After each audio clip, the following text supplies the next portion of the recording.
Hey everyone, before we dive in, if you're enjoying these real-life stories about relationships and personal growth, hit that subscribe button and turn on notifications so you don't miss the next one. It was 2 a.m. when my phone vibrated. I looked at the display and stopped cold. Her name popped up, along with a location I didn't know at all, some guy's apartment. The text was brief, relaxed, like it was no big deal. Come over. I need you.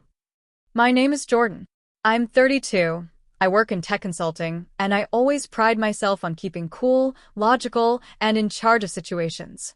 For 3 years, I'd been her steady support, her close confidant, her boyfriend.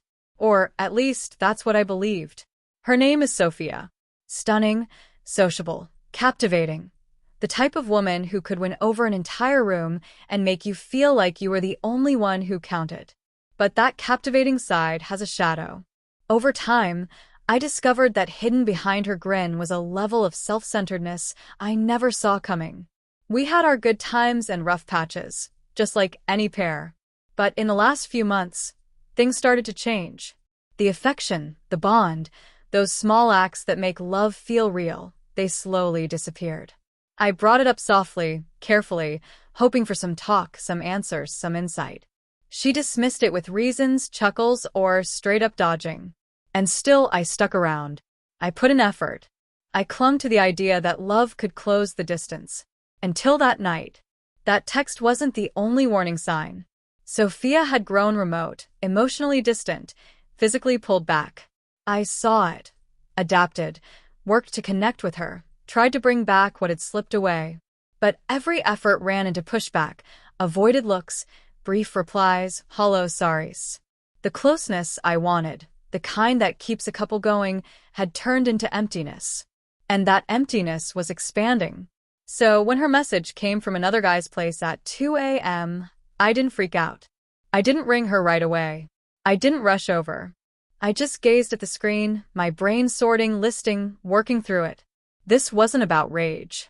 It wasn't about embarrassment. It was about seeing things clearly. I knew one fact: running after her, acting on impulse, pleading for her focus. Any of that would just reinforce what she was doing. People like Sophia feed off tension, off pursuit, off knowing their choices cause instant, obvious reactions. But I'd figured out that true strength comes from saying no, from staying steady, from letting someone deal with their own reflection without stepping in. So I held back. Time went by. I didn't reply. I didn't message her. I didn't go there. And just as I figured, the pressure built up, not for me, but for her. That evening, during a quick phone call, her tone had a biting note of irritation. "Jordan, why didn't you show up?" she asked sharply. I replied steadily, evenly. "Because I didn't have to. You needed to sort it out on your own." The quiet after that weighed more than any shout or battle we'd ever had. And in that quiet, the initial split started to form. She saw that her tactics, her efforts to steer, push, and direct things, weren't landing on me. The guy she expected to always pursue, always pardon, always adapt, he wasn't filling that spot anymore. My holding back became the reflection she couldn't escape, showing her choices in their full, unavoidable reality. She messaged me from another man's apartment at 2 a.m. But what counted wasn't how I responded. It was how I didn't, my quiet. The one response she never saw coming. And in that quiet, things started to move. The following morning, Sophia showed up at my place, ready for a showdown, begging, or at least a disagreement. But she met me relaxed, collected, going through my usual start to the day. I made coffee, checked messages, went about my routine like everything was normal. Her gaze sharpened, hunting for any trace of feeling, any sign of the typical annoyance or pain she counted on to twist things, but it wasn't there. No loud words, no begging, no urgent grab for notice. Just calm, firm self-control. "Jordan, you're acting like I don't exist," she said, her voice mixing blame and bewilderment. I met her eyes steadily. "I'm not acting like that, Sophia. I'm just allowing you to deal with what your choices bring. I won't run after something that isn't mine, and I won't support actions that disrespect what we have." Her mouth opened slightly, stuck between anger and shock. She attempted to brush it away with a laugh, that familiar appeal she pulled out for buddies, co-workers, anyone she aimed to influence. But the laugh rang empty, strained. She knew right away that her go-to moves, playful jabs, making someone feel bad, emotional pushes, had nothing to latch onto, no response to build from. Over that week, she stepped it up. She fired off texts, dropped by my work, rang over and over, trying to get some kind of reply. Each time, I handled it the same way, peaceful, thoughtful, quiet. I didn't yell. I didn't break it down. I didn't defend myself. I just stayed in a zone she couldn't direct anymore. By the middle of the week, the splits were appearing. Her circle picked up on her restlessness, the flashes of irritation slipping through her polished exterior. In discussions, her normal smooth talk stumbled.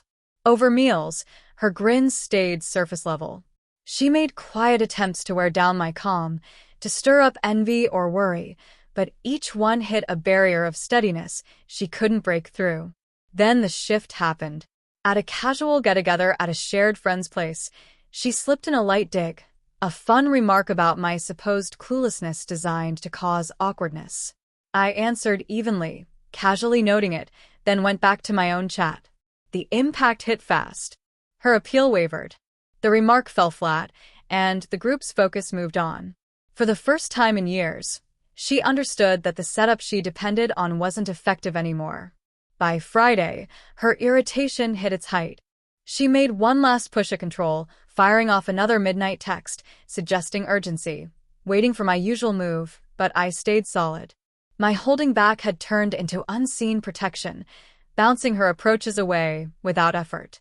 She had to face herself, her decisions, and the reality that her moves no longer set the story. In those times, the balance in our relationship flipped completely. She'd thought she was in charge, that my responses would always follow her lead. But now, the control had moved. I wasn't responding on cue. I wasn't needy, and I wasn't open to her tactics. Her splits were clear, her assurance rattled, her control attempts useless. By the weekend, Sophia's irritation had evolved into obvious introspection. She wasn't accustomed to lacking influence, and the quick drop in power pushed her to examine inside. She gradually saw that her overnight messages, her pushes for reaction, and her controlling appeal hadn't worked because I'd picked another path. I'd chosen quiet and calm over response and disorder. Sunday afternoon, she came to my door once more. This time, no teasing edge in her look, no push to try my limits. There was openness, uncertainty, and at last awareness. "Jordan, I don't know what to do," she murmured. I let her in peacefully, without criticism. "You have to get this, Sophia," I said. I didn't turn different. I didn't get harsh or mean. I just quit allowing your choices to steer me. That's it. Her expression dropped. The truth landed heavily. All those evenings she felt in control. All the instances she figured I'd give in, beg, or pursue, those ideas broke apart. She'd created a setup where her tactics ran the relationship, and now she watched that setup fall apart quietly. In the following week, her actions kept changing. The late calls ended. The urgent text stopped. She quit trying to push me around mutual friends or at work. Instead, she started sharing honestly, carefully, exploring a fresh approach to connecting. And while I kept my limits firm, I also spotted something unexpected. Respect. A tentative, delicate respect, but real all the same. The key moment arrived one night when we had a real, open talk. She owned up to her errors, her controls, her dependence on tension. She talked quietly, nearly embarrassed, about how she'd undervalued my understanding and faith. I heard her out without fury, without triumph, and just recognized what she said. "It's not about making you pay, Sophia," I told her. "It's about getting it. Getting that faith, honor, and truth are what keep a relationship alive, not tactics, not control." The talk didn't fix it all like magic. There were still strained spots, still occasions when past patterns tried to return, but the base had changed. The control balance wasn't just hers anymore. I'd taken back my independence, my calm, and by doing that, I'd shown her something no fight, No direct clash, no open humiliation ever could. Reflecting on it, I grasped a basic but deep truth. Often, the most powerful comeback is no action at all. It's declining to join the mess someone else stirs up. It's the steady, unbreakable calm that highlights their actions without a single word. Sophia had aimed to push me, control me, pull me into her chaos. And by not pursuing, by not responding, I'd altered her reality instead. The lesson is straightforward. Strength isn't in force, isn't in direct clashes, but in holding your self-respect and limits. Your quiet can speak volumes more than speech, and your calm can outpower anger. She'd turned me into the focus of her teases, her tactics, her sudden wants. I stayed silent, and that quiet changed everything.